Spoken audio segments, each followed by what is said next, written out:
All right, there we are, folks. It's finally here, Super Bowl Sunday on doubleheader with Ramirez King Costain. As Hank Stram once said, just keep trickling the ball down the field, boys.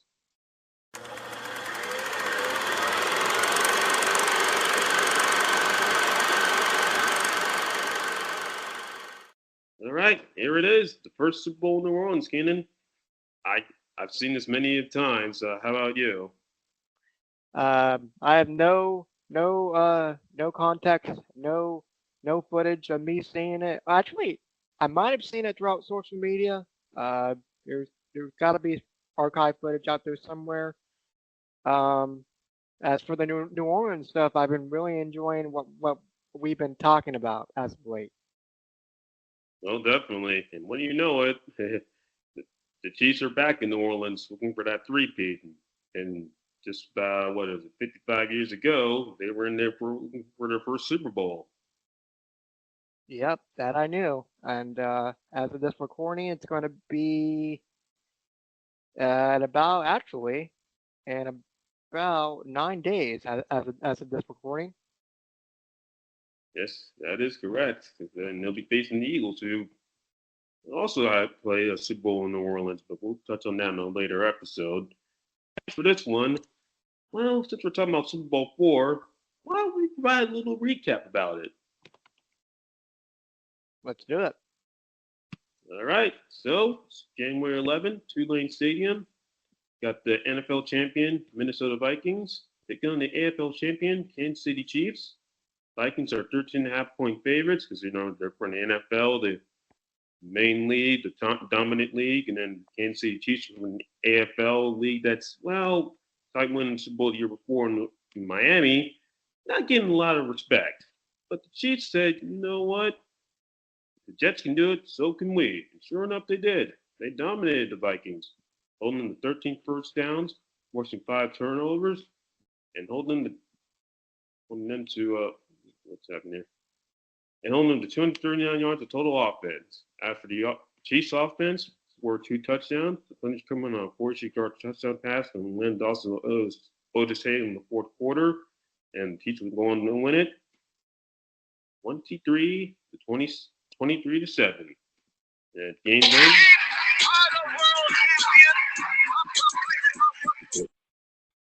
Oh, as the Chiefs radio announcer said, they are the world champions. Len Dawson wins the MVP, and Hank Stram, you get carried off into the sunset, and you get your second championship as head coach.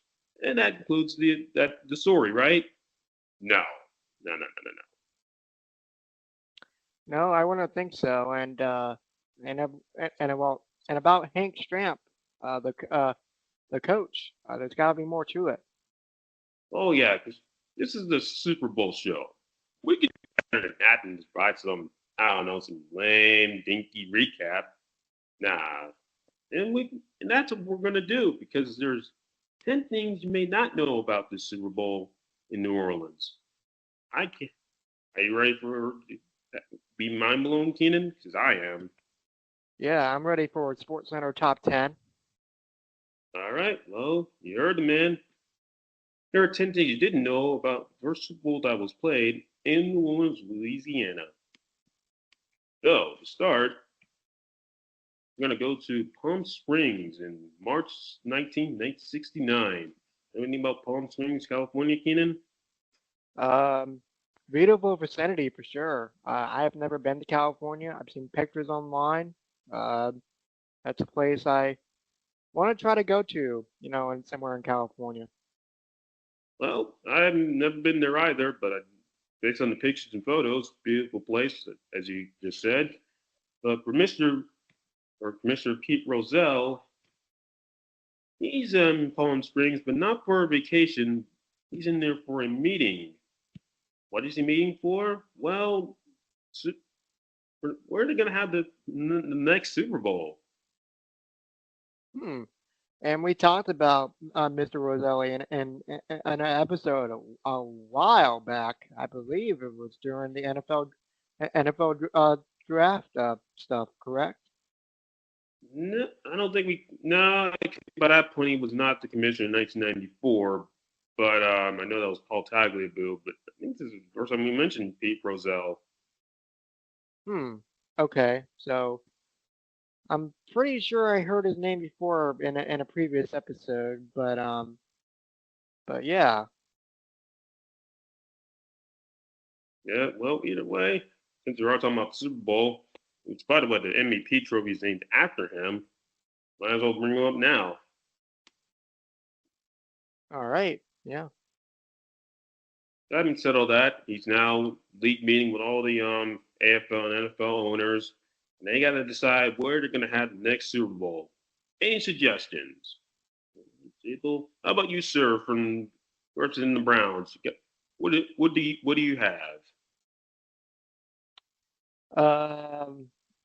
Let's see. San Francisco. San Francisco's not bad. Pete Rozelle's from San Francisco. Uh, and it's an NFL team town as well, because that's where the 49ers play. But how about let's do Miami, Florida again. Nice city, right? Yeah. As you can see about this picture here on the right side of your screen, nice view of overlook of the city. Oh yeah, and plus they just hosted the last two Super Bowls, including the one that was played a month ago, and the Colts and the Jets, won by the underdog Jets, 16-7. But I think we have someone has a suggestion. You sir, again, Cleveland, you seem to be skeptical of this. Hmm. Well, if you're skeptical, I mean, there's something going on. Yeah, I think he's right because think about it here. Yeah, well, Miami's a great city, great weather, hosted the last Super Bowls. We do want to change things around after all. How about, say, New Orleans? Hmm. New Orleans. The New Orleans. I can't think of the saying at the moment, but not a bad idea. Yeah, and plus it's an NFL city because that's where the Saints play. That's where Miami's home to the Dolphins, who are in the AFL. And very good climate there. Got a lot of festivities with the jazz and the music industry there, and also got I think got the Bayou, got French Quarter, Bourbon Street, and so plenty of places to party and hang out. And oh yeah, like I said, they have an NFL team there known as the New Orleans Saints, struggling, but hey, it's still a nice city to visit if you're careful. That is. Mm-hmm. Most definitely. Yep. So they made a vote. They said we'll all in favor of New Orleans say aye, and sure enough, they got their support thanks to help with the mayor of New Orleans, Victor Chiro, science editor George Healy, and Saints Order in New Orleans native Al Hurt, we touched on in the previous episode. He was in our when we did about the percentage in one bat by every Super Bowl played in New Orleans, which you can learn in the upper right hand corner. So having said all that, New Orleans get the whole Super Bowl. I'm down. I'm down as well for sure. Um, I did say in the beginning, as the title suggests, we talked about New Orleans stuff before, so here we are once again. Yep. So fast forward to a year later, Super Bowl Sunday has arrived in New Orleans, but looks like it might be a little bit weather might be a factor here. Oh, oh, that does not look good. I see a lot of yellow towards the towards the edge there. Oh yeah. So we got a tornado watch, which well, you don't want that when you're playing in New Orleans or in the Super Bowl. No, definitely, and not anywhere either. So hopefully it can be able to clear out, right? Oh yeah. So going off the temperature for at kickoff, it's 61 degrees, pretty good weather conditions. 2:40 p.m. Central Standard Time. However, there is a tornado watch. There was a tornado watch issue in New Orleans area, but luckily, didn't there was the tornado watch was lifted for the game, so it was overcast in the hours leading up, so it's again more warm climate there in the Crescent City. But luckily, tornado no there was no one watch was lifted. Game went on without any interruption weather-wise. So yeah, there was a definitely safety was an issue weather-wise for the fans at Tulane Stadium. Hmm. Well, the tornado watch has been lifted, like you said, and I mean, best thing to do now is try to you know clear the area the best you can, um and and try to enjoy it. Definitely. Speaking of enjoyment, well, we just say the pregame show was one that was unusual in the halftime show. So it's 1970. What do you think they have in mind for pregame entertainment? Well, we're in New Orleans, right? Mhm. Because of the music. Well, according to my notes here, what I have, um, balloons, uh, the Battle of New Orleans.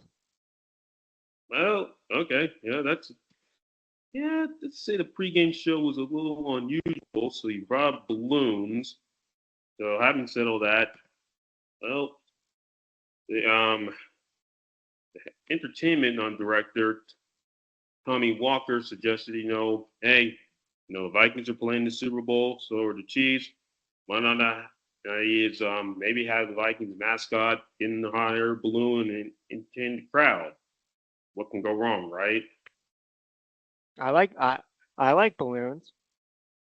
Yeah, yeah, nothing wrong with them as long as you just keep them, don't make a mess. Well, fortunately, because due to the wind in the stadium, this was let's just say a Viking in a hot air balloon didn't go according to plan. Yeah, and it turned out, it due to the high winds, it turned out to be a non-factor, like Amir said, and luckily enough, the fans turned out to be okay. Oh yeah, one of the people who filmed that interesting hot air balloon extravaganza was Steve Sable, NFL Films, and he had to say, let's just say, it was an experience unlike any other. Routine launch. At least I thought it was routine since I've never filmed a hot air balloon liftoff before. Then something went terribly wrong. And it turned into the NFL's version of the Hindenburg. Remember that old radio broadcast? Oh, the humanity! Yeah, Holy Humanity is right. Yeah, all the humanity is right. I mean, sure, the hot air balloon failed. I mean, what I mean, there's got to be more to this pregame show with the right. Yeah, well, this took place after some Southern Bells that did a pregame dance routine, so they almost got hit by that. Luckily, none of them got hurt. And of course, Tommy Walker and then the halftime entertainment director said, hey, like I mentioned before, got the Vikings in the Super Bowl, Chiefs in the Super Bowl, why including the mascots in the pregame festivities. Well, fortunately, like I mentioned before, it didn't go according to plan, but no one got hurt, at least for that. But same couldn't be said for the halftime show, which, well, say the halftime shows back then were not what we've seen now. Right. And and let me just say this for context, Amir. The hot air balloon was part of the pregame festivities and the balloons. Yes. Mm-hmm. Okay. So now we got that straightened out. So I mean, the halftime shows was different 40, 50 years ago. I mean, what took place? Well, since we're in the city of New Orleans, pretty the Battle of New Orleans from War of 1812. After all, I mean, who doesn't like seeing war reenactments? I mean, part of the history, right? Because on my notes here, you know, um, the Battle of New Orleans, you know, was being recreated, and lo and behold, the one of the people that were a part of that got hurt, and the cheer and part of the cheerleaders as well took place in that festivity. Yeah, so halftime, it's well, what's you know, I mean for quite history entertainment, folks. So it's gonna get the Southern University marching band. They're gonna be performing. In the midst of all that, we got American soldiers and or enemy soldiers on one end firing muskets and cannons because that's what they had back in those days. Well, as you mentioned before, someone did get hurt. One of the guys trying to load or one of the cannons was a little bit too close, and it took part of his hand off. Yep, that will do it for sure. If you're that close, and oh, I mean, this is a public safety announcement here, folks. Just just don't do stuff like this, and unless if you're authorized. Yeah, and one of the guys who was there, Jimmy Brown, Joe Brown, he had something to say about this.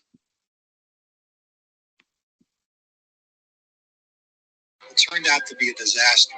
There was gunfire back and forth either side of the field. There was smoke all over the place, and hundreds of people on the field dressed up as soldiers. Yeah, a lot of people dressed as the soldiers. It was part of the reenactment.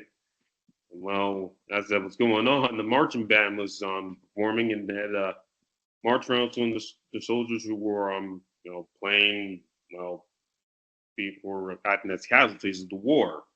But if you thought that was crazy, imagine going on to the sidelines of that game. Look what yeah, look at that. Well, that is an excuse me, interesting shot there because of the way the people are standing, and the players kind of look confused, right? Yeah, so since they're reenacting a war, obviously things are going to get chewed up, including the turf that the players are planning on. And when they came back on the field, sure enough, everything's all field's messed up. There's still hazy from all the gunpowder being shot off. The Viking sideline, they walk back on there. It's like, what's this? Why is all this hay on here? It looks like some from someone's got someone's farm not too far from here or something. It was it had to be just I think it was I don't think they were not going to do any more war reenactments at a halftime show for Super Bowl. That's for sure. Yeah. Um, and it's I mean it's interesting, right? Because what to think, and we're talking 1970, and can't think of the last war before 1970, but I mean a lot of wars took place during the 20th century. I know that. Yeah, this took place towards the end of Vietnam. So now that was still going around at the time of this Super Bowl. As for Mr. Tommy Walker, wondering you might recognize the guy sitting next to him on the right. Hey, wait, am I on the right? Yeah, This is right 19. here. This is 1970, right? Yep. So that's Tommy Walker right here, and then there's this gentleman sitting right next to him. You know who I thought that was for a brief second? You're gonna laugh. Ready? I'm ready. I thought that looked like Walt Disney, but he died in 1966. Well, that is Walt Disney, who this was taken like a few years prior. Really? Yep, Oh wow. Well, what do you? Oh, would you look at that? It is Walt Disney. yep. So before we move on to our next segment, reason why that picture he's next to Walt Disney.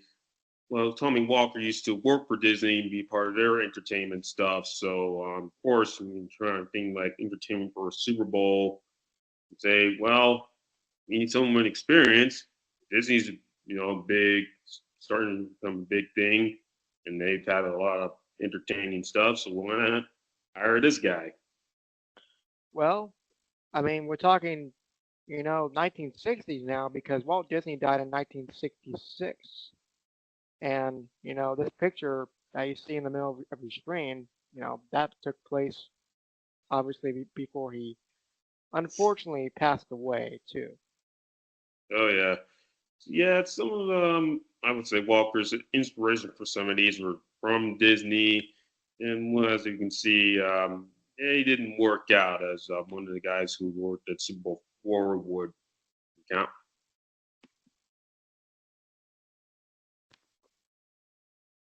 One of the guys loading the cannons had a cannon misfire, and it blew off part of his hand. The dance team at the time, they were standing no more than 15 feet from where that happened, and they witnessed this take place, and some of them were literally sick to the stomach. Yeah, Yeah. I, looking back at that footage before we, started this presentation recording. Yeah, that's tragic, dangerous, and like I said, public service announcement. Don't operate a cannon unless authorized to do so.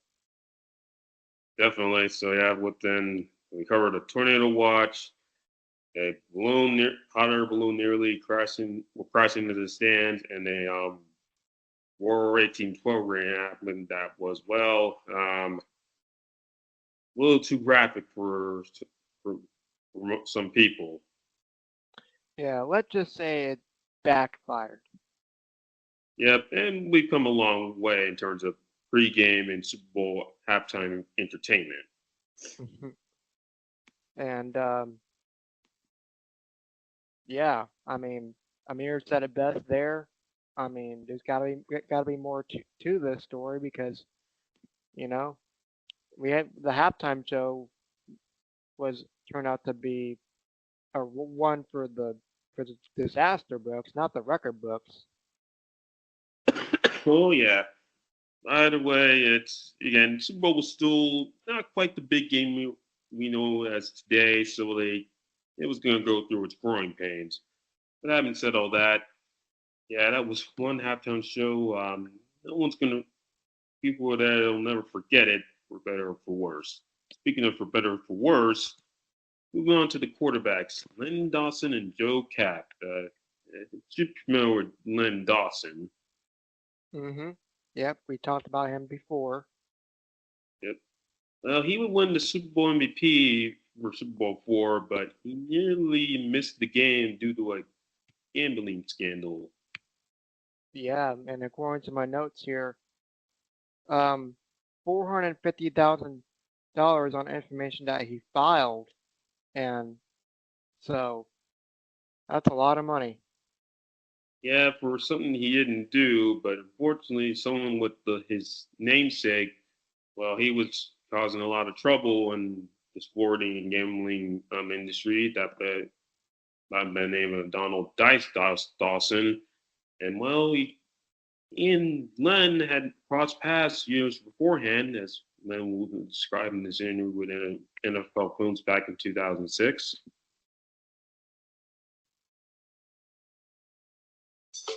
Said, I do know this person. I said, he did call me when I injured my knee, and he called me when my dad passed away to offer his condolences. That's the only thing that I've heard from this guy in years and years. I really didn't know him that well before. We made the announcement to the media, an evening press conference, and that was basically going to be it. But Hank Stram said, "This is it. This is the last time we're going to talk about this thing because we're here to get ready for a football game." Yeah, that was definitely a big distraction that she said we don't want to take part in. Yeah. It's odd, right? Because you're basically the star of the show with your team, by the way, and just to go do something like that, it's just uncalled for. Yeah, it is on for because again, I know Len would never get involved with this, but then and it hadn't, and just now it's impacting everyone that's around them because the Chiefs are trying to get ready for a game, family are in town, they don't want to be caught up in this. But of course, the media is going to catch wind of all this and want to know what's going on, what's happening, is this true? And but having said all that, I know it had a bigger impact on London and outside the team. That is. Difficult is that had nothing to do with this. It not only affected me, boy, it really affected my family. To the point where my son, who was really looking forward to the game, tells his mother he doesn't want to go. She has to talk him into coming because I wanted him to be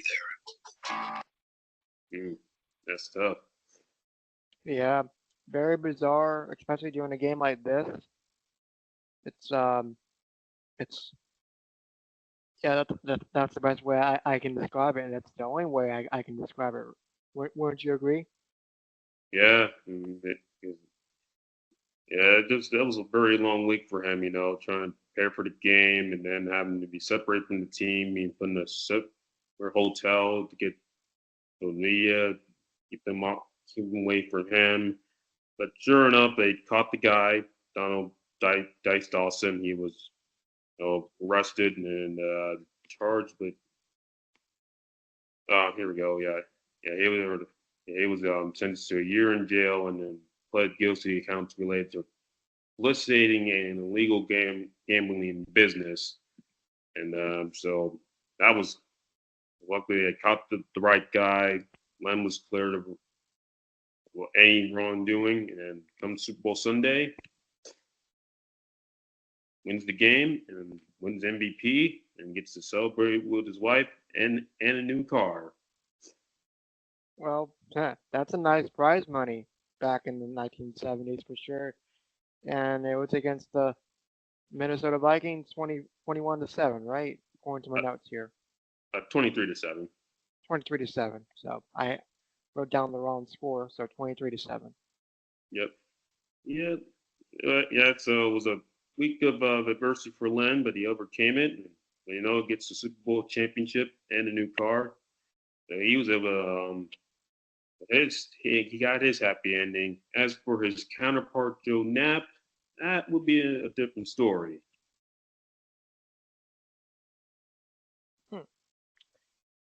Good looking guy for sure. Oh yeah, and was had a good season. Led the Vikings to 12 wins. Won their the team's most valuable player, or as he would call most valuable Viking. But unfortunately, he was under contract. Oh, gotta get those contracts in order, people. Oh yeah, and well, I'd say winning a Super Bowl would help that. Well, help with the contract talks. Unfortunately for Cap, it was, well, as the score would suggest, a forgettable game for him, as was for the rest of the team. Going 16 for 25 for a buck 83, no touchdowns, 2 interceptions, and sacked 3 times. Well, that's something. Yeah, John Pacenda would agree with that.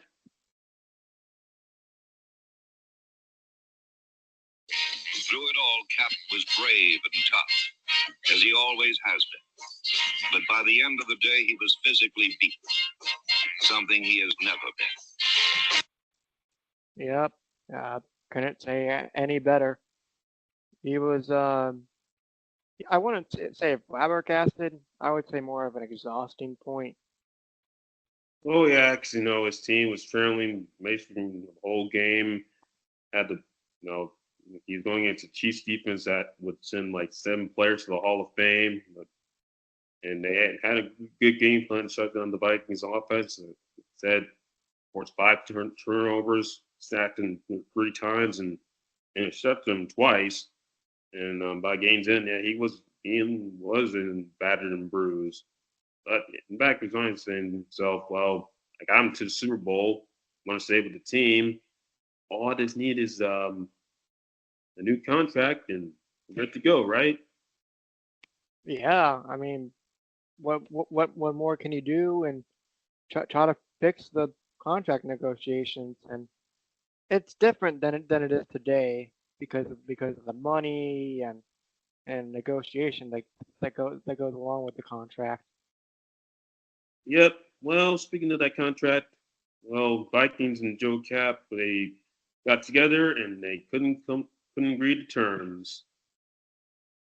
So that being said, Super Bowl 4 was his last game as a Viking because that since the new league year came around, he was in that in our for 2025 perspective a free agent because free agent didn't exist at the time. So he Yeah. goes basically the whole offseason without a team. Well, that's unfortunate. Yeah, but he'll eventually catch on with another team, that being the Boston Patriots, who signed him to a 4-year deal for $1.2 million on October 2nd, 1970, making him the highest paid player in the NFL at the time. Yeah. That's a that's a that's a interesting contract, interesting team too, because we know as the Patriots today, that being the New England Patriots. Yep, they weren't the only one just yet. They would be gotta wait a few more years, but as for Cap's time in Boston, it did not work. Did not work out. He only completed 44% of his passes, went through 3 touchdown passes to 17 interceptions, and only won 1 game in 10 starts. As the Patriots won 2 games that year, and after that, they didn't resign him, and that ended his career in the NFL. Yeah, and I was just doing some quick research on his page, and man, oh man, like just to hear those stats, it's not definitely not the way to go out for sure. And I also found out this, you know, he unfortunately passed away on May 8th of 2023, so about a year and a half ago. Yeah, he passed away not a few years back, and Len Dawson's on with this either, but we'll say this. I mean, Len did go into play till 1975, and he's got gold jacket and bust in the Hall of Fame. So I would say his career ended on a much happier note than Joe Cap, but say Cap did have a illustrious career in the NFL and the Canadian Football League, where you won a few Grey Cups. So yeah, so both of them have a know what it's like to be on the winning and the losing end of a championship because Len was also part of the Chiefs team that lost in the first Super Bowl against the Green Bay Packers. Right, and in 1969, NFL champion, Pro Bowler, and I'm surprised to see Pro Bowl, on his resume as well. I because I didn't know when the Pro Bowl was implemented. Well, it's been around for a long time. One point was called the All Star Game. They even had at one point the defending champion take on the college stars at one point. But I will say Pro Bowl back then was different than Pro Bowl now. But either way, you have to see 2 quarterbacks, one go through adversity but then overcome it. The other, well, did not get the happy ending he was hoping for. Most agreed. Most agreed. Anyway, speaking of, and then next on the list is the one that we all think of. First thing that comes to mind when we think of Super Bowl IV is, well, Wired for Sound. And we've heard these numerous times over the years. Come on, Lenny. Pump it in there, baby. Just keep it trickling. Getting the ball down the field, boys. Oh, yes. Thanks, Graham. And the legend Well, himself. well, Hank Stramp, you know, I mean, I've done my research on this, so I can take the floor for a little bit. So, turned out it was talking to NFL Films, the head coordinator. I can't remember his name. I have it on my notes here as I try to pick it up. All right, so Ed Sable, yep, creator of NFL Films, wanted to try something that has never happened before. He was like, Mr. Stramp, how would you like to be wired for an NFL football game? And he was like, Are you kidding me? Are you kidding me right now? That's all he could say. It was like, really? You want me to be wired for a NFL game? But not only the NFL, an ordinary NFL game. What am I not the biggest game of the year, right? Yeah, definitely.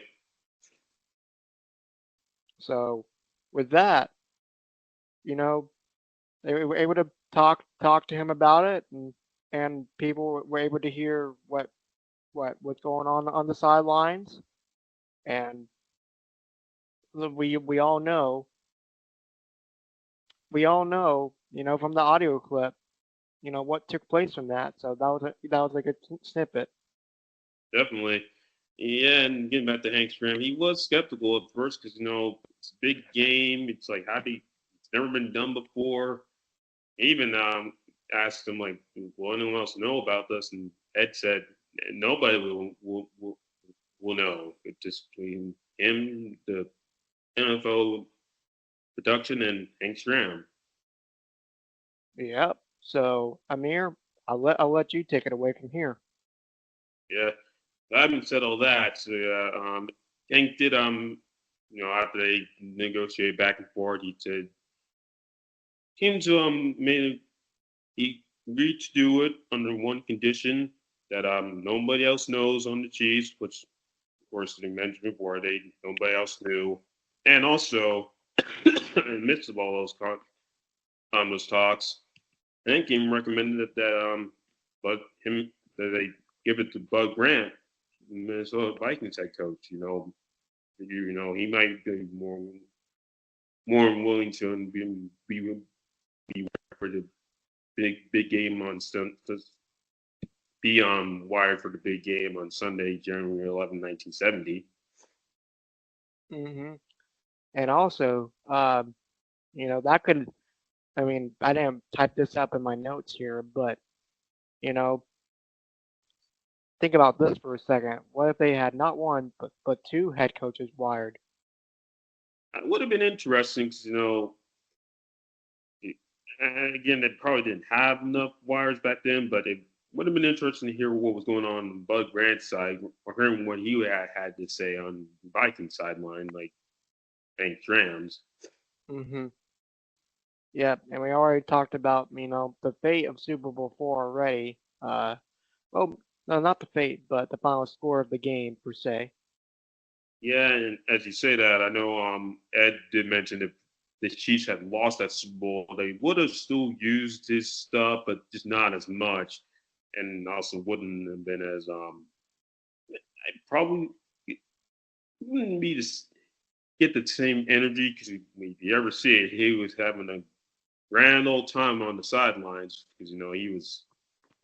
Even the players themselves were wondering like, what's wrong with our coach? Because they didn't know until that spring when they showed the highlight reel, and then that's when they found out that our coach was wired for sound. Well, it's kind of interesting, to bring up those players too, because they probably never seen it like it before either. And it's pretty cool, just to see the interaction, that we viewed. before this episode. So, I mean, as a fan or as a player per se, it was fun to see what happened and the emotion from a head coach. Definitely. And of course, when I think of Super Bowl IV, I always think of, well, Hank Stram being wired for sound. But of course, when I found this video, I was like, man, there was a little more to the story than meets the eye. Yeah, definitely. So he's wired for sound, and but there's one little detail we're kind of forgetting here, but I'll let you proceed, Amir.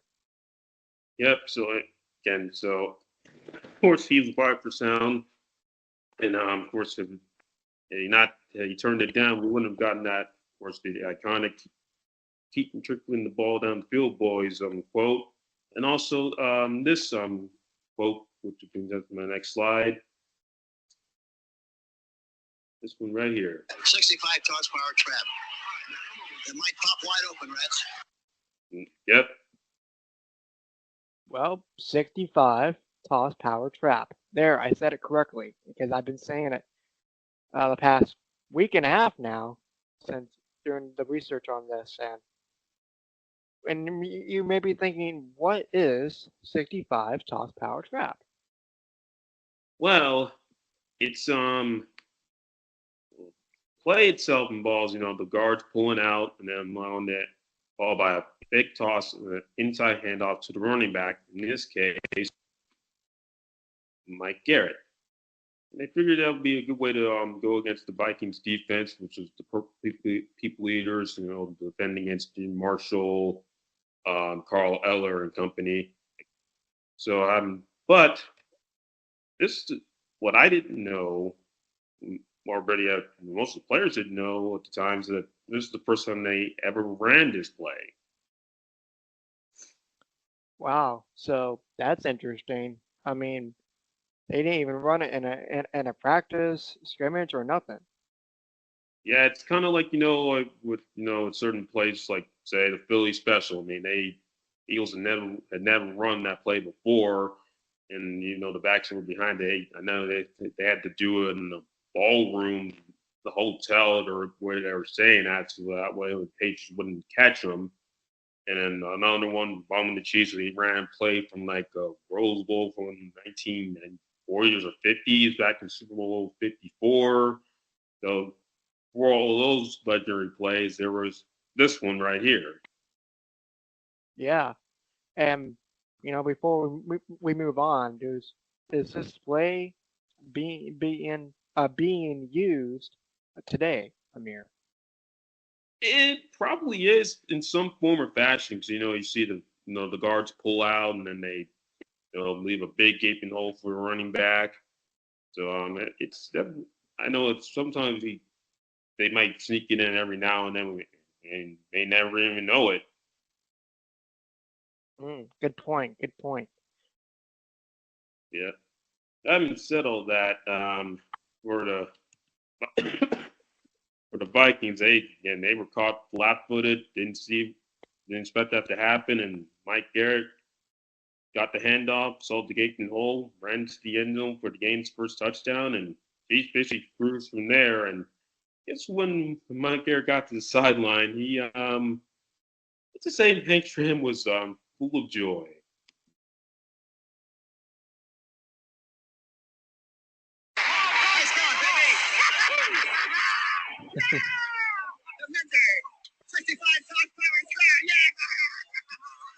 Oh, I love that soundbite. He's just man. When it works, you were just like, yes, it worked. But in this case, like, yeah, we got you. Yeah. Yep. It's like passing a test, and I'm like, yes, like there we go. Haha, I got it. Oh yeah, it's so good. I'll play this again. It's you got Hank, take it away again, sir.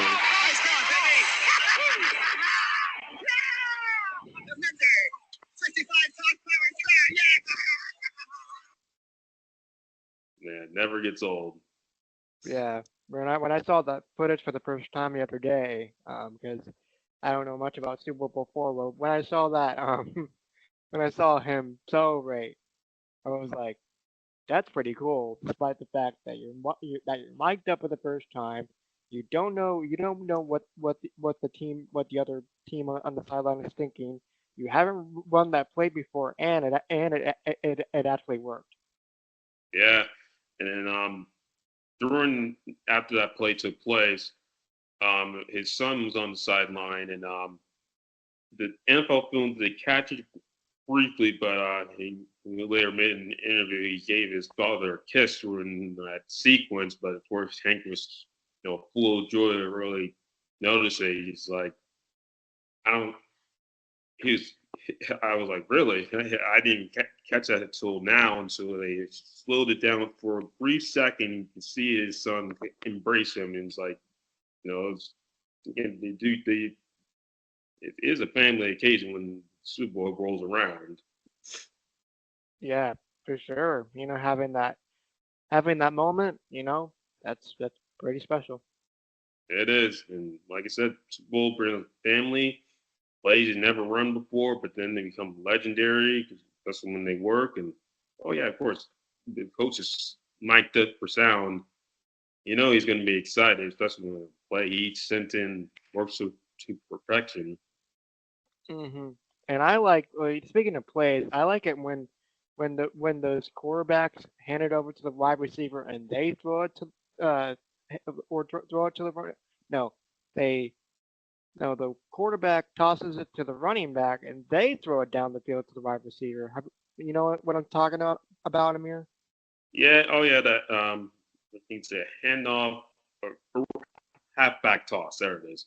The halfback toss. There it is. Yeah, I just kind of think of that play, the name of it, but yeah, that's one of my favorite trick plays that you see today, but you see occasionally.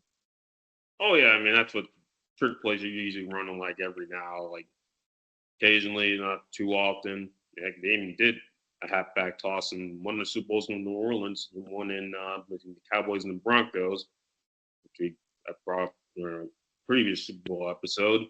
Having said all that, what made Hank Graham a legendary coach, well, his how would he come up with all these plays and all that? He was like, pioneer in play designs and all that stuff. And when we think of Hank Stram, we think of that his Super Bowl 4 highlight reel, but Lawson as the guy who was great motivator, great coach, great game planner.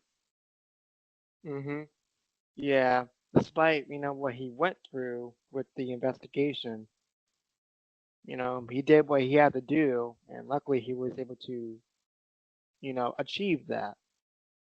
Definitely, I mean, and Elijah brought that up. He still, keep the team focused despite all that the scandal surrounding his quarterback, and look what they overcame it. And as a reward, not first, the first championship for Kansas City Chiefs. So having said Yeah. all that, move on to the broadcasters. You might recognize a familiar face. I pull him up right now. Actually, first we talk about the broadcast itself.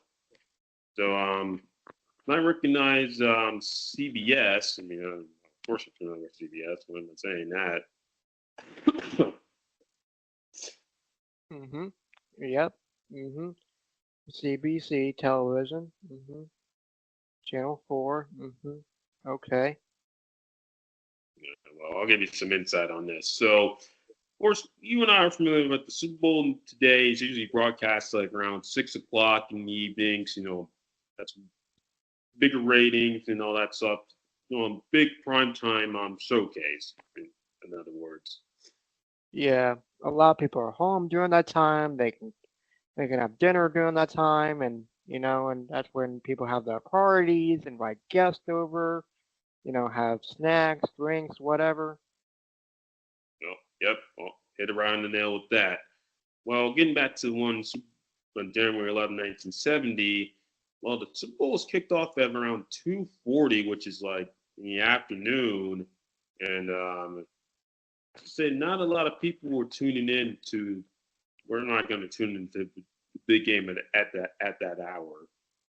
Yeah, that's during the regular 1 o'clock hour for NFL Today. Usually, that's when usually the first game that kicks off on your local stations and stuff like that.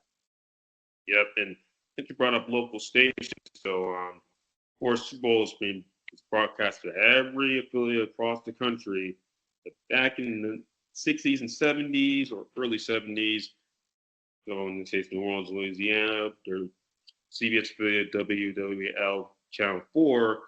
Well, come to 40 from that station, well, you don't see Chiefs Vikings, you see something else. Well, what do you see? I couldn't find out what they aired instead, but due to the blackout, policy in the NFL at the time, the game broadcast in your local market wouldn't be shown on television, so fortunately they go out of market to watch it on television. So let's say a bar outside of New Orleans or within that radius, so like you have to maybe go to say Mississippi or Texas, catch the game to watch it on CBS. Crazy, right? Mm-hmm. Because of the blackouts, right? Mm-hmm. Yeah. But then to make it more crazier, well, since like I said, Super Bowl was not the big game we know as today. So CBS said, "The heck with this game. It's not anything special. We're gonna erase the tape." No, they didn't. They did. Oh, come on! Like it's the biggest game of the year, and you erase the tape? Yeah. And of course, their explanation was, well, they didn't find it valuable. I'm like, why? It's the Super Bowl, early Super Bowl. I mean, if you want to view this, I mean, I'm lost for words. I mean, how many people turn out to watch? Is my question. yeah, I do know the Super Bowl is not not a highly rated one. Again, it was like I said, still news. It like I mean, look at the halftime pregame shows. They had guys in a hot air balloon and reenacting the Battle of New Orleans. That tells you all you need to know. And kicked off at 2:40. And so, yeah, you're going up against maybe some syndicated programs at the time or repeats. Having said all that, do you know one station kept their tapes? DBC. Well, doing some quick research here while you were talking, 44.27 million people in the U.S. watched the game on television, and the resulting in a rating of 39.4 and a market share of 69. Not too bad, but it's still, Yep, I so would that's say, top 20, though. yeah. I mean, again, still Super Bowl was still pretty new, and like you said, Amir, before you know, you said it, because another station kept the tape, CBC. Yep. Yeah, the Canadian Broadcasting Corporation, they kept the tapes. You're probably wondering, what do they got to do with this? Well, remember I mentioned Joe Cap won a few Grey Cups before he went to the NFL? Well, so did his head coach, Bud Grant. And he's run Canada, coached and played in the Canadian Football League, and also Minnesota's across, not far from Canada's right across from the Minnesota border. So they got a few Viking fans up there, and their coach in that area. So they kept the tapes, and which I think was a smart decision by them. Agreed. It, and also circling back to our top 10 or one fact you didn't know about every Super Bowl played in New Orleans. Well, probably wondering why it took a long time for a CBS broadcast version of this to come to light. Well, here's why. As I mentioned before, they erased the tapes unless you were one of a handful of families and fans that somehow, some way DVR, VCR this tape, and that, or stumbled upon a copy of it years down the road. Well, there was a copy out there somewhere, and people got their hands on it. And thanks for the Canadian Broadcasting Corporation. Yep. Yeah, and also NFL Films. I mean, they had that's the only other way you could see this game in its entirety is through them, because one of the reasons why they set up another like sports film companies that they were broadcast the team's footage and keep it and distribute it to them and across the country, and people will say outside that market finally see other teams play or what they experience. We watched their highlights in Super Bowl prior to days of direct TV and what have you. Yeah. So that's interesting. Sure.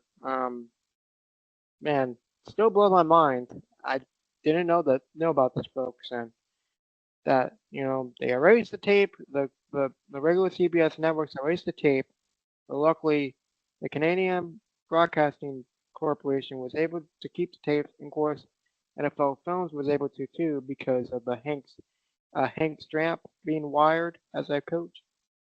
Yep, due in large part to that. Yeah, so without that, we would not have any footage of the Super Bowl. No, and not to mention though, if you lived in the New Orleans area, you didn't get a chance to see this game on your CBS affiliate because they would black it out, so you would watch something instead. Like I said, Super Bowl back then, not the big prime time show it is now, but it's come a long way. It has, definitely.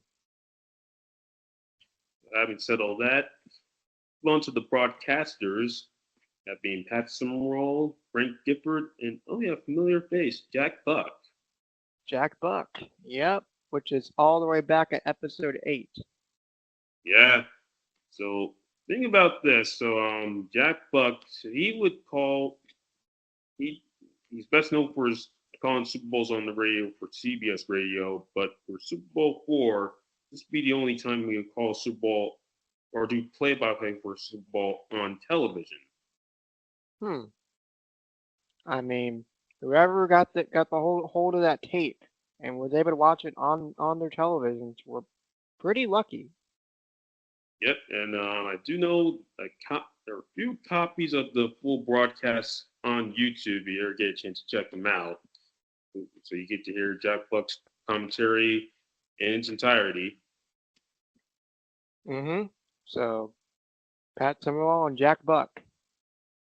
Yep, and since you're on the subject of Pat Summerall, he would do the color commentary, and then after this game, he would of course be moved up to play-by-play man, and then of course call every Super Bowl. He would be assigned as lead play-by-play, with first with Tom Brookshire and later John Madden. Yep, that's right, the one and only. Yeah, because I know you. Yeah. And then lastly, Frank Gifford, who along with Jack Whitaker, they would do like the sideline reporting for each for both teams. Well, this would be the last Super Bowl he would do, and assignment for CBS before he would jump ship to ABC to do play-by-play for Monday Night Football. All right. Yeah. And the next time he would call Super Bowl, that'd be 15 years later for in Super Bowl 24 between the Niners and the Dolphins through ABC, which he did alongside Don Meredith and who was there at the time? It wasn't Al Michaels yet. It was it'll come to me later, but yeah, he would do the game in Palo Alto, California, which we covered in our not in the earthquake episode that we did back in October. Yeah, and you mentioned his name somewhere in that episode. Yeah, it'll come to me later on, but either way, yeah. So Frank Gifford, Pat Summerall, and Jack Buck all working for CBS and calling the Super Bowl together. That's a pretty good crew. And despite the fact it was a 1970 Super Bowl, once again, wasn't that big of a deal yet. No, just show you how how crazy it was. I mean, they going back to the first Super Bowl. I mean, they had two networks broadcasting it. CBS for the NFL and NBC for the AFL. And I know one of the crazy things that happened is that unfortunately, when they did the kickoff for that game, I believe it was NBC wasn't back on in time for the kickoff, so they had to redo it. That was one of the few strange things that occurred in the early Bowls. Hmm. Yep. I haven't said all that. Now that we covered the broadcasters and the unusual broadcast, well, when you win the Super Bowl, what do you get? What do we know what they get? They get that shiny trophy, right? Yeah, the Lombardi Trophy. Yeah, well, before you say Lombardi Trophy, as the title suggests, well, let's just say if you go to the Chiefs facility, they're gonna have there's four Super Bowl trophies, but the first one looks different compared to the other three. Uh, is it two conferences, two divisions, or Well, not two divisions, two leagues. And then also here's a picture of it, better one of it. You see, oh look, yeah, there it is. hmm well, look closely. You'll see the NFL logo and the AFL logo. Oh, that's right, because there was two. That's right, two leagues. Yep, I knew that. Yep, exactly. And also, here's this clip from late owner Lamar Hunt during the trophy presentation in the Chiefs locker room. Is a satisfying conclusion to the 10 years of the American Football League. Conclusion. Yep, yeah, and yeah, you said that right. Conclusion. So, the American Football League, they've been around for 10 years, of course, and during the midst of that, they're going into NFL. They would have two drafts. So one player would be drafted by an NFL team, another by an AFL team, and depending on which the rights, it would go to either the AFL or NFL. You know, the AFL was a new when it came about in 1960. It was a different league, different playbooks, different way out. Basically, their version of football was different compared to the NFL. It was more spread out, wide open offense like ones you see now. So they were way ahead of their time. Yeah. Um, would you consider, you know, the NBA kind of like a, because the NBA was sort of like that too, right? Yeah, they had the was it the What was it? ABL, the American The Basketball. ABL. Yeah. Hmm. Yeah, they had two leagues of themselves, so sort of the two similarities. Yeah, well, glad you brought it up. 'Cause, yeah, they went through a similar thing. Getting back to the AFL, NFL, by the late '60s, they were Super Bowl already at the AFL NFL championship came about.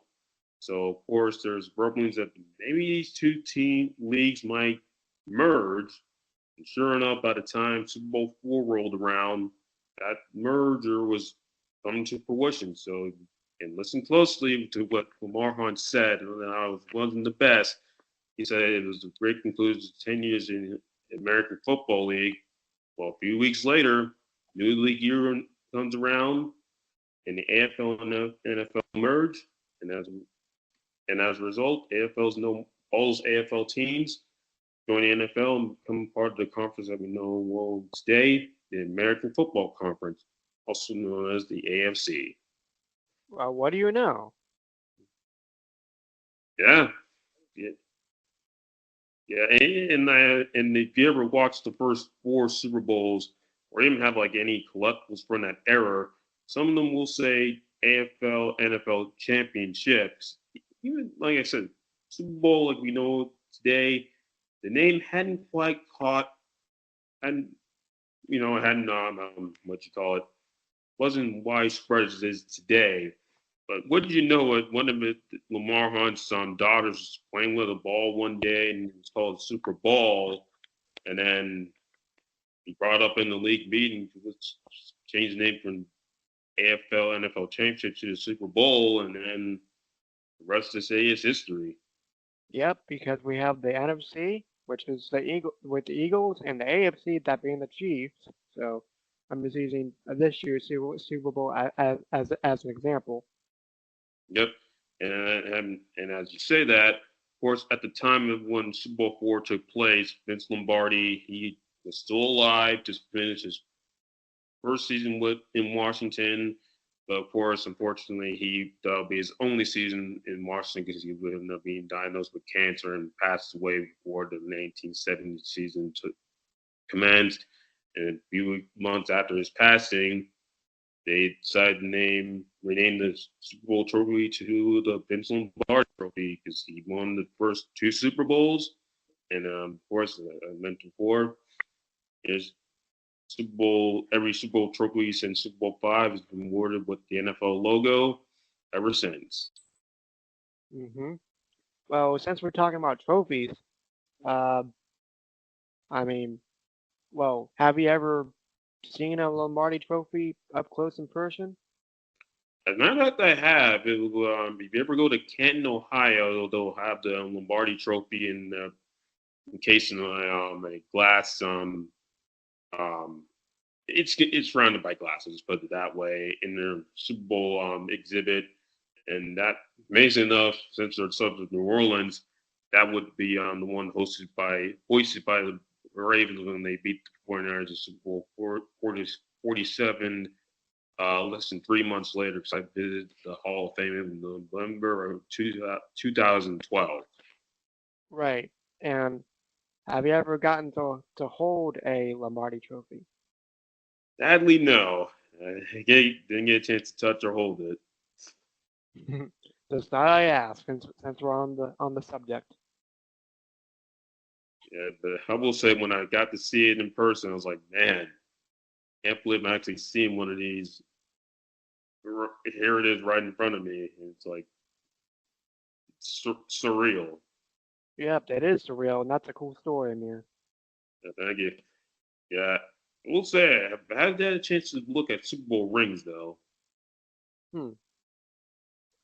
Well, have you ever worn Super Bowl rings on your fingers? Well, no, I mean the closest I'll say is again the class ring. I know when they were doing that, they had a few Super Bowl rings. I'm like, yeah, that's pretty cool. Mm-hmm. Well, maybe one day, and this is gonna be on video, you can hold a Vince Lombardi Trophy. Yeah, same with you as well.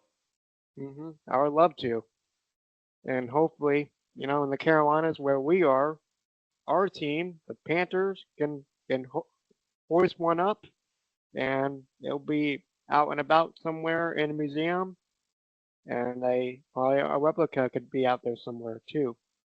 Yeah, and the players do get replica Super Bowl trophy, and coaches as well get them as well.